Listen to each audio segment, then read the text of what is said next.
All right, so today we're diving into this paper on DeepSeek R1 reasoning models. Pretty fascinating stuff in the world of LLMs. Yeah, definitely.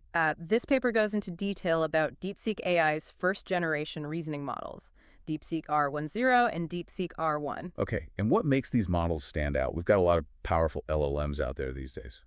Well, the main thing is how they train these models. DeepSeek R10, the foundational model, was trained just with large-scale reinforcement learning, no supervised fine-tuning at all. Whoa, so no pre-training with those massive data sets. Interesting choice. Exactly. It's pure reinforcement learning. The model interacts with the environment, gets rewards based on its actions, and that's how it learns. So how does that pure RL approach work out for them? Does it hold up against the models trained on all that labeled data? Yeah, surprisingly well. DeepSeek R1, which builds on what they learned with DeepSeek R10, gets really impressive results on those reasoning benchmarks, even up there with OpenAI's O1 1217. Wow, that's pretty impressive. Which benchmarks are we talking about here, and how does DeepSeek R1 stack up? So they looked at some tough ones like the AAM, that's the American Invitational Mathematics Examination, also Math 500, and then some code generation tasks too. In a lot of cases, it performs as well as or even better than those top models like GPT-4o and O1 1217. Okay, that is interesting. Now, you mentioned that DeepSeek R1 is like an evolution of DeepSeek R10. Why did they need to make that change? What were the problems with that first model? Well, DeepSeek R10, even though it was super innovative with that whole pure RL approach, it had some limitations, like the readability wasn't great, and sometimes it would mix languages in its output. I see. So how'd they fix that with DeepSeek R1? They added in a little bit of cold start data, kind of like a set of examples showing long chain of thought reasoning. That gave it a bit of guidance to make the reasoning processes more coherent and readable, for humans. So they nudged it in the right direction, but it still mostly relied on reinforcement learning. Right.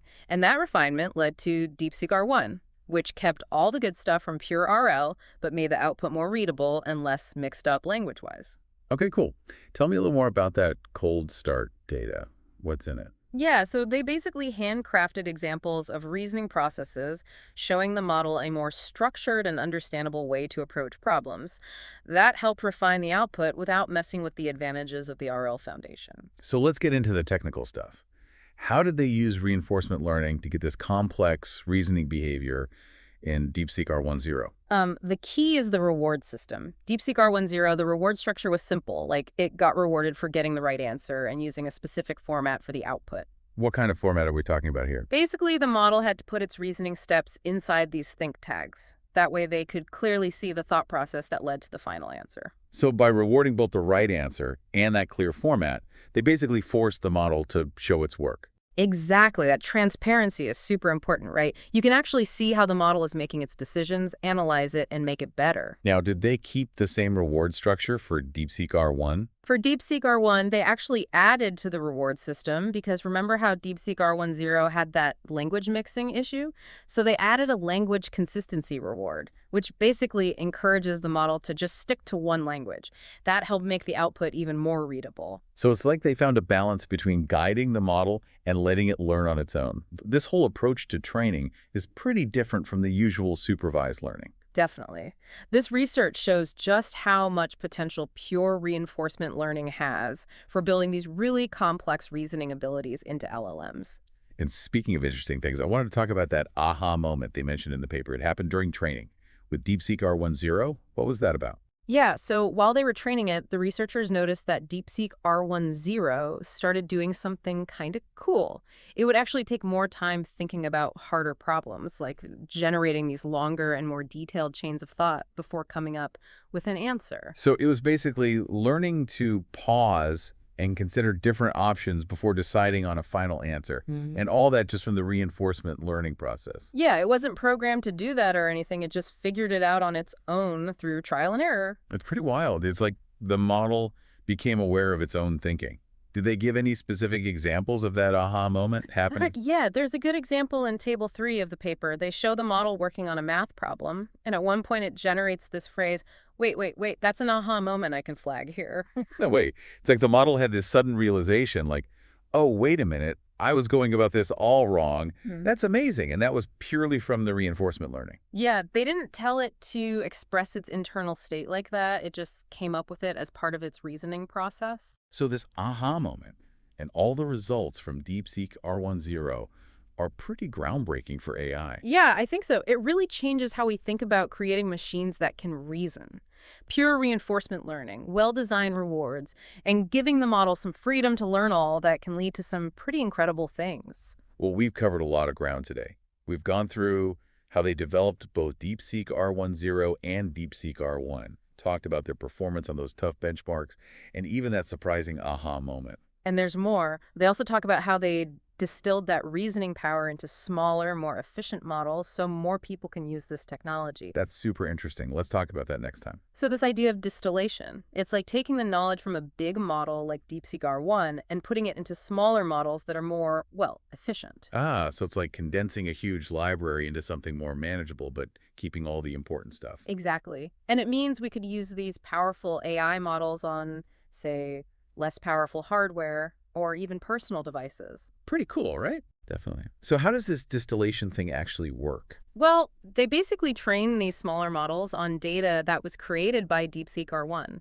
So those smaller models learn those complex reasoning patterns without having to go through all that heavy-duty reinforcement learning from scratch. Makes sense. Like learning from a pro instead of figuring it out all on your own. Yeah. Did they test this with any specific smaller model types? Yeah, they used Quen and Llama. Those are two popular open source architectures. They trained smaller versions of these models using, DeepSeek R1 as the teacher. And how did those smaller distilled models do? Did they keep most of DeepSeek R1's smarts? Actually, yeah. They got some impressive results. For example, they had a Quen model with like 7 billion parameters, and after distillation, it actually beat out larger models that hadn't been distilled. It even outperformed OpenAI's GPT-4o on a bunch of the reasoning benchmarks. Wow, so bigger isn't always better then, huh? Right. It shows how important efficient knowledge transfer and training methods are. And, they use supervised fine-tuning for these distilled models. It just goes to show how effective that technique can be for replicating these complex reasoning abilities. So basically, they guided those smaller models with the knowledge from that big RL-trained model. Yeah. And they got similar performance, but it was a lot less computationally expensive. Yeah, exactly. And that's a big deal for making this kind of advanced AI more accessible, for different real-world applications. Now, the paper mainly focuses on the good stuff, but they do talk about some limitations with DeepSeek R1. Can you tell us about those? One thing is that it can be a little sensitive to how you phrase the prompt. The way you ask the question can affect how well it performs, which means it's not quite as flexible as humans when it comes to understanding different ways of asking the same thing. So it still needs some work on generalizing its reasoning abilities, making sure it understands different ways of saying things.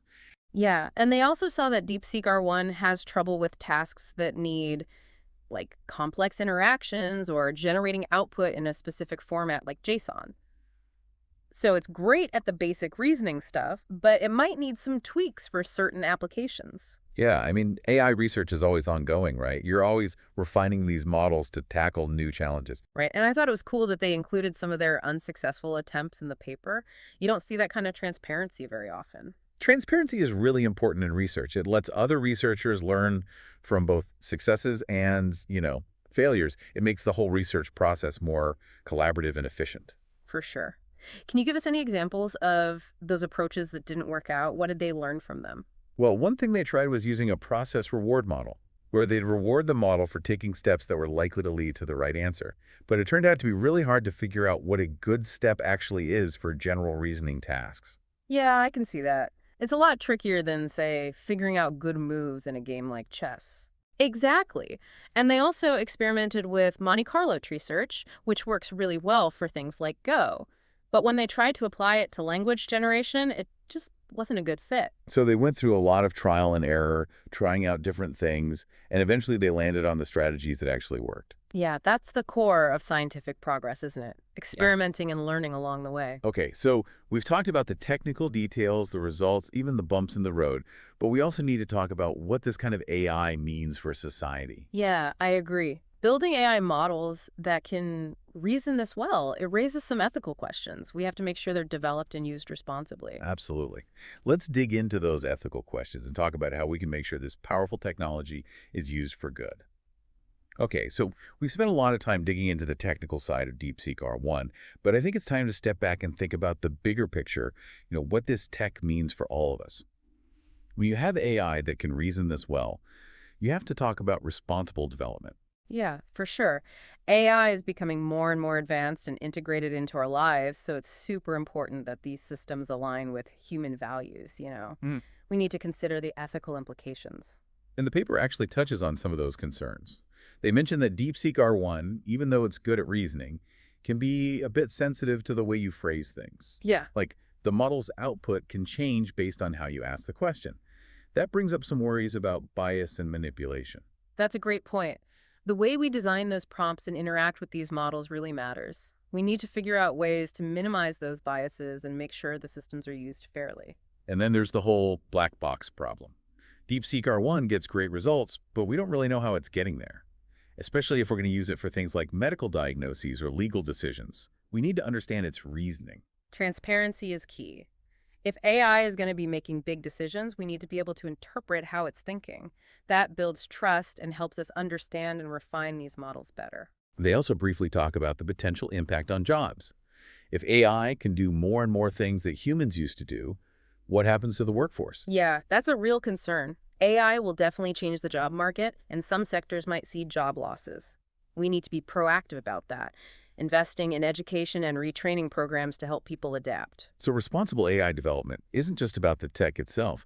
It's a much bigger conversation involving researchers, policymakers, ethicists, everyone really. Absolutely. We're unlocking this incredible potential with AI, but we have to do it responsibly. We need open discussions, ethical frameworks, and a real commitment to addressing the challenges, not just focusing on the benefits. This whole deep dive into DeepSeek R1 has been really eye-opening. We've seen these groundbreaking technical achievements, been amazed by its reasoning abilities, and really had to grapple with some big ethical questions. And this is just the beginning. AI research is moving so fast.